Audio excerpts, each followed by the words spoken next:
to say it's even harder to spell. And so basically what it's about is, for a long time, government set policies and industry is affected and operates within those economic policies.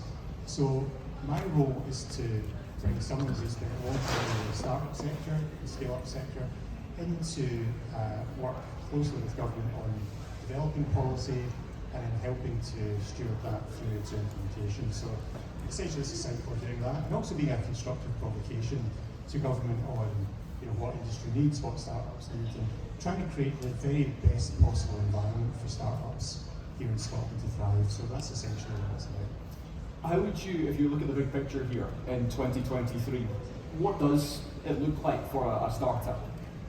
Essentially, getting the basics right. Well, I would say, so I've spent over 30 years working in the startup and scale-up tech sector here, and I would say the environment is at its most vibrant it's ever been. There's more great startups appearing in every possible sector you can think of. There's more belief, and there's more great work going on to build an ecosystem to help those startups thrive. So this is the most exciting time I remember. Doesn't mean it's easy, doesn't mean it couldn't be better, but I really do think we're starting to turn a flywheel that's going to benefit us for many years to come. We're starting to see really important pieces of startup infrastructure go in place. We've got innovation districts here in Glasgow and elsewhere. We've got the National Tech Scaler Network. We've got an ecosystem fund, a whole bunch of things. We're seeing scale-up capital come into Scotland really for the first time in the quantums that it's coming. So it's an improving environment, and it's all of our jobs to keep that going and to make it ever stronger. The title of this discussion is Creating the Future in Scotland. How does that, where do you even begin with that? We're talking about creating the future here, we know how important this sector is. Where do you start? I think the first thing to do is to stop lamenting the past. Scotland spent many years lamenting our industrial past that seemed to be behind us. So I just love the fact that we're talking about the future. That's progress in Scotland. In terms of how you do that, you need to view the entrepreneurial ecosystem as a system. So we've got lots of people trying to make it better, but we need to work in some loose coordination. And we need to say, what interventions can we make in that system that improve the outputs? What are the outputs? It's more startups reaching their natural level of scale more quickly. So the future is about identifying those interventions. It's about seeing how we can coordinate our work across government, development agencies, ecosystem builders outside the public sector to mutually reinforce each other's work and create a stronger ecosystem for the far future, but also for the near future. So if you look at some of the things that have happened in the last year, for example, we now have a network of long-term incubators. We've got world-class founder education coming to the country, ecosystem funds there. We're starting to network these assets together, so TechScaler and CivTech and the Filament Stack, Internet of Things Accelerator, and the NHS Innovation Hubs are all now in partnership. We're going to see more of those partnerships come in. Those create a network of support assets, which is much more than the sum of its parts. So this is what the future starts to look like. It's not the only things we have to do, but it's starting to take shape. Now, you've been in this position for a little over a year. How would you describe what the progress has looked like so far? Actually, it's not even a year yet since formally in this position, but I was working informally with the government after the Scottish Technology Ecosystem Review was published, so that's about 3 years ago. I think the progress is generally good and better than I think a lot of people thought. But I think we all know we can go faster. So we've had highlights like TechScaler, we've had highlights like the Ecosystem Fund, the Northern Scale Up Fund, the launch of the Entrepreneurial Campus Initiative. Really how we think about it is there are three dependencies we've got to work on. One of those is making sure we've got the physical and social infrastructure in which startups can be based and can learn from each other and be educated as to how to grow our company. Another is funding. So ensuring you put the right grant funding in place, ensuring that investments coming into the country. So that's where things like the Scale Up Fund and some other funds are very important. And finally, it's about supply of talent into that ecosystem. So are we switching enough young people onto both entrepreneurship and also onto wanting to be engineers and product managers, etc. Across those areas, I would say we're doing very well in infrastructure, we're doing pretty well in funding in a difficult funding environment, and we're not doing well enough on the supply of talent into that system. And there's a lot more to do there. And so if I was to see where my frustrations would be very much in that area just now. So you mentioned supply of talent. That's a challenge we see across sectors, and particularly over the last 3 years. What then can the industry do to really challenge that and to do something about it? You mentioned the other two factors are going well. What's the solution to the supply of talent? Well, this is why we need to think about this as a joint problem. So there's things industry can affect and there's things government can affect. It's important that government doesn't try to control the ecosystem, because we're very bad at that. It can help to enable it. But there's other areas where the government has to take a lead. And in education, the supply of talent, that's clearly one of them. So talent comes from a number of areas. One is from our mainstream education system. So we need to switch more children onto entrepreneurship and onto things like programming and related jobs. That sits very much in the ownership of government. Industry can help because we can put engineers and so on into the classroom, but government has to lead on that. At university and college level, we want to take our very skilled technical graduates and make them skilled, technical and entrepreneurially minded graduates, so that more of them are willing to join startups and don't just join all the usual large companies that their parents tell them to join. We need to normalise entrepreneurship in the country. So in that area, industry can support, but government has to lead. And that's my outstanding ask, is that we get better at that. In other areas, it's more of a joint partnership, but that's one area where the government needs to step forward. You mentioned normalising entrepreneurship. Today we've got 14 fantastic startups dotted around Hall 2. But it's obviously a very daunting thing to be able to do that, particularly in 2023. So when you say normalising entrepreneurship, what does normalising look like to you? So normalising is creating an environment in Scotland where people consider starting their own thing or joining an early stage organisation as equal to seeking a job in a larger company. That's all we're asking them to do here. And if you think about it, every single job that's represented here today is existing only because someone started something. So when you consider we're now living in an age of enormous change, if we're not starting new things that are applicable to today's environment, none of these, people here today and others after them or near are going to have jobs, right? So it's extremely important that we embed the creation of new opportunities, of new industries in the economy on a continual basis, and that requires us to normalise entrepreneurship. Now, we're here, it's a tech conference today, Digital DNA, as the name implies, but we've got to do much more than that. I would summarise it as we've got to focus both on scale-ups, creating companies that can create lots of jobs and make an impact, but we've also got to focus on scale-deeps. Scale-deep companies do not employ a lot of people, but their product or service directly benefits the local community, and they're more geographically distributed. And what that does is, more than anything else, that reduces the burden on the states, the social security budget, etc. Because you're giving people the tools to help themselves and help their own communities. And that has to be the way out of the grinding poverty that we see in many parts of Scotland. So we need to embed entrepreneurial opportunity both at scale deep level as well as scale up. And they're symbiotic, because if you want more scale-ups, then you need to have more entrepreneurs, and therefore you need to have more of the population switched onto entrepreneurship. The equivalent would be trying to have a world-class football team, but only 10 schools in Scotland can play football. It's not going to work. You need to have a wider pool. So, that's super important.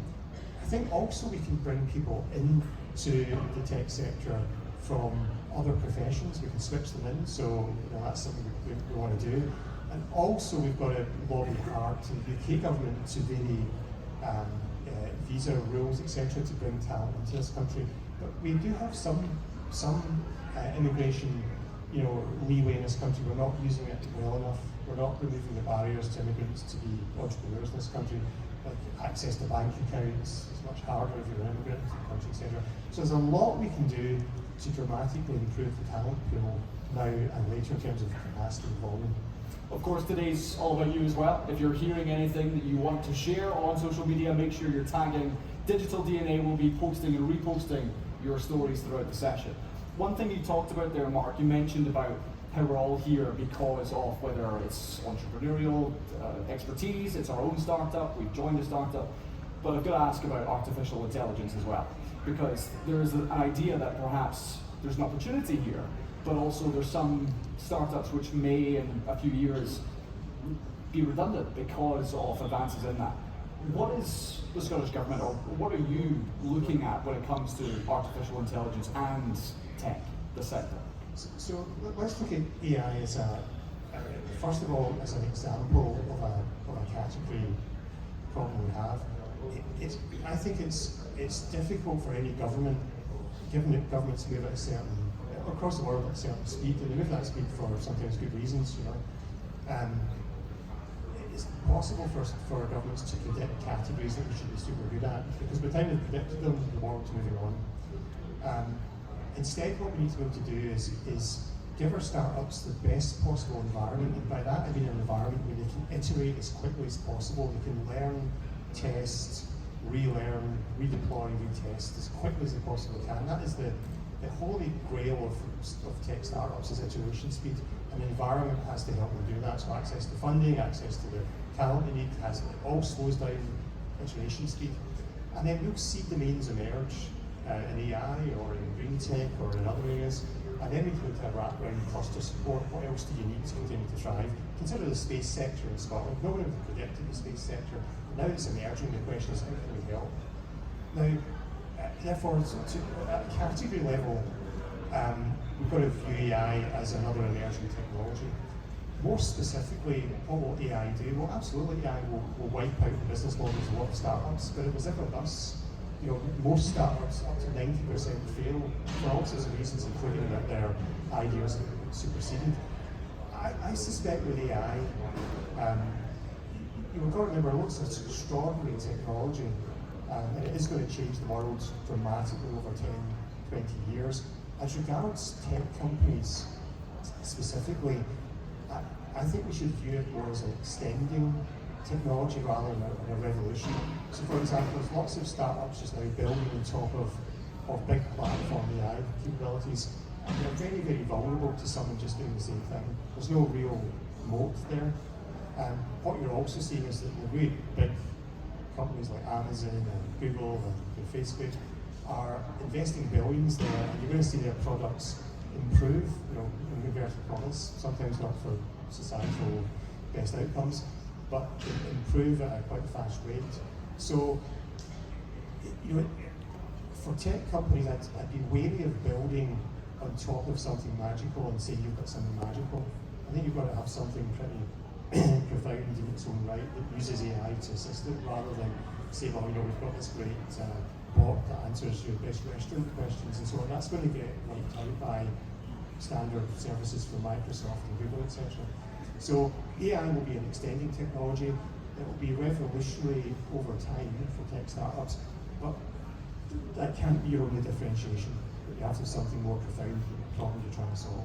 I really do want to avoid this descending into doom and gloom, but you mentioned the startups, the fact that the reality is 9 in 10 will fail within, I believe it's the first 18 months.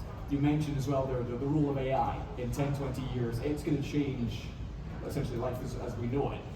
How then can a startup, or perhaps even people today who are either beginning the early steps of starting their own business, their own company, what advice can you give them, knowing that that's the reality? Well, let me put that in an opposite perspective. It's never been easier to start a company that can compete. Because, even before AI, we had cloud services, we didn't have to build our own servers, we had, low code environments where previously I had to code everything. When I started as a software engineer, I had to code everything from the basic event loops up to the UI and low level code. We have lots of accelerative technologies, and what AI does allow you to do is, for example, dramatically increase the speed at which you build a product. The code assistants we now have. I mean, you can, with a very small team and with a relatively low engineering skill set, you can demonstrate ideas much faster. So in some ways, it's never been a better time to consider starting a company to a fighting chance of competing. You look at companies today in the various sectors, and you can't tell if it's 100 engineers in Palo Alto or if it's 2 people somewhere else in Scotland, for example. So that's to the benefit of Scotland, which tends to have quite an early stage startup concentration. What I would say beyond that is, if I was to give you one takeaway as a startup, is you've got to constantly be seeking best practice, because the startups that tend to win and the startups that tend to iterate most quickly, if I'm behind you in an idea that I'm iterating and learning more quickly, I'm going to win. So iteration is another way of saying what's current best practice to be able to go fast, to deploy code, to test your ideas, to reach customers with minimum effort. Iteration speed is everything. And for that, we want to look at constantly how do the best companies in the world work, what technologies they're using, what stacks they're using, and try to emulate that and improve on it. Because ultimately, we have a habit sometimes in our own lives to just learn from each other, to just learn from ourselves. We're 10% better than we were last week. That's not good enough if the folks then look 10 times faster. So my advice would be look outwards, constantly learn from best practice, and try to strive to adopt it in what you're doing. And if you do that, you'll do okay. And yes, your idea might not work, but that's not really the point. There's a stat that most founders' ideas fail the first 5 times. So if you're iterating quickly, you're going to learn that a lot more quickly. If you're iterating slowly, you get onto the idea that it's going to work. Think about it more as the kind of apprenticeship to your later success. I've been chatting to some of the people here today, and I'm hearing Scottish voices, Northern Irish voices, English, Welsh voices. Do you believe that there's part of this has to be a cultural shift as well? Because often we look at the likes of Silicon Valley and think, well, they clearly know what they're doing because they're talking about it, they're very brash, they're very confident. Do you feel like we need to be more confident, more bullish about what we're doing? Well, it's very hard to say to people, everybody be more confident and then success will follow, because confidence generally follows success. And what we need to do is think of this in a slightly more patient way. The more successful we are as an ecosystem, the more confident we'll feel, which will drive more success because we'll act differently. So what we need to do is give our emerging companies the very best environment so they've got the best chance to be successful, and they will breed confidence in those around them and in the next generation, and off we'll go. So for example, I spent some time at Skyscanner as a CEO, and after Skyscanner was exited on a £1.5 billion valuation, it created belief in the ecosystem that we could do that. Then health came along, not so far behind, and FanDuel, etc. So success breeds success, and culture follows success. So we shouldn't berate ourselves for being, culturally cautious or that stuff. That's a distraction, and it undermines us. Instead, we should say, how do we make ourselves successful, and culture will follow. So the reason Silicon Valley people bounce around usually very positive is because they're coming from an environment with proven success in the model. And that's what we're striving to do. That's why I'm going to talk about the system. Let's make the system as good as it can be to help our founders here today be successful. Their success will breed confidence, which will breed more success. We're coming to the end of this discussion. So let me ask, if you were to summarize what your advice would be for any people out here who have just started their own business, if they are thinking about it practically, what is your advice for that? So, give the example of you iterate quickly. I'll give you another piece of advice, which is that a founder needs to be stubborn, but not so stubborn that they become deaf to good advice. So for example, in every startup I've been in a few, and every startup I've worked with over 60, and I've often been struck that the founder at some point was told by people, including me, like, this isn't going to work. And sometimes we were right, sometimes we were wrong. So, listen to your own convictions, but don't be so deaf that sometimes you walk out good advice. It's about balance. And the other thing I'd say is that I mentioned the word conviction. So there's two types of view in the world. There's opinions. We've all got opinions, and opinions are things that, in the face of another opinion, might change my mind. And a conviction is something you believe really, really deeply. So much so that it's very hard for you to change your mind on that.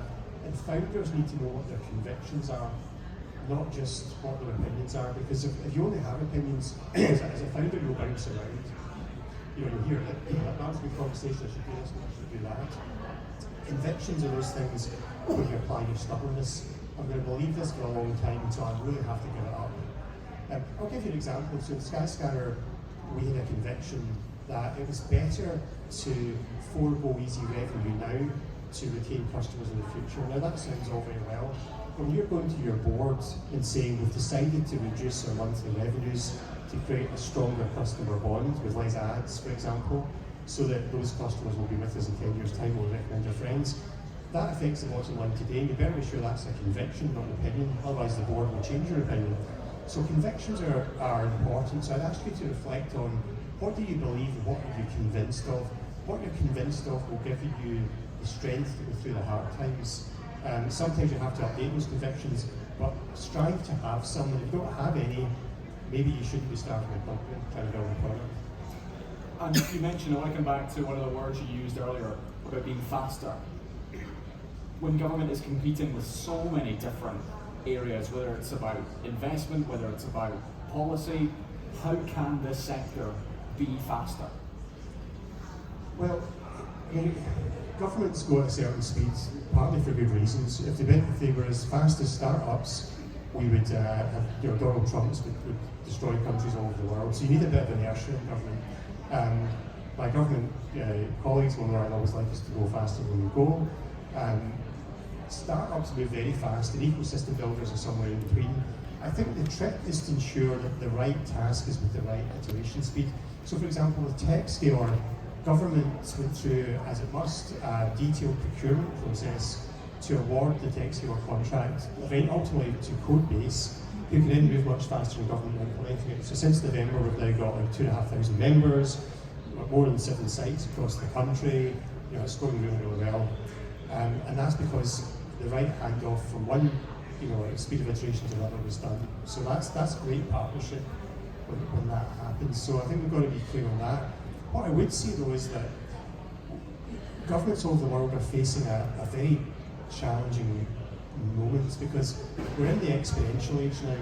We've been in it for a long time, but the exponentials are quite flat at the start, and then the second half they change at a bewildering rate. So when they're flat-ish, we think we're in a linear world. We're now learning with the climate crisis, with the plasticization of the oceans crisis, of the political instability in the world. These are all exponentially increasing in severity. And one of the only tools we have to address that is exponential technologies. So for example, take wind power. It's an exponential technology. It has dropped in price and increased in ease of deployment exponentially over the last 30 years. And the price is halving every 2 years at the moment. So exponential technologies will intersect with our exponential crisis. And depending where they intersect determines our survival of a species, as a species. It's as simple as that. Now, if you, as a government, if you then operate at a linear or sublinear speed in an exponential age, ultimately you become inadequate and irrelevant. And governments all over the world are struggling with this just now. So I would like to see all governments, including the Scottish Government, be changed to be able to operate in an exponential age more than they have so far. That's a big challenge, but it does require us to fundamentally challenge the rate at which we do things in the public sector. And lastly, Mark, will you be hanging around to chat with people today? I shall for some number of hours, so I look forward to talking to others afterwards, but thank you for inviting me. I'm good to talk to you. If you are unaware, there is a space for networking and for chat.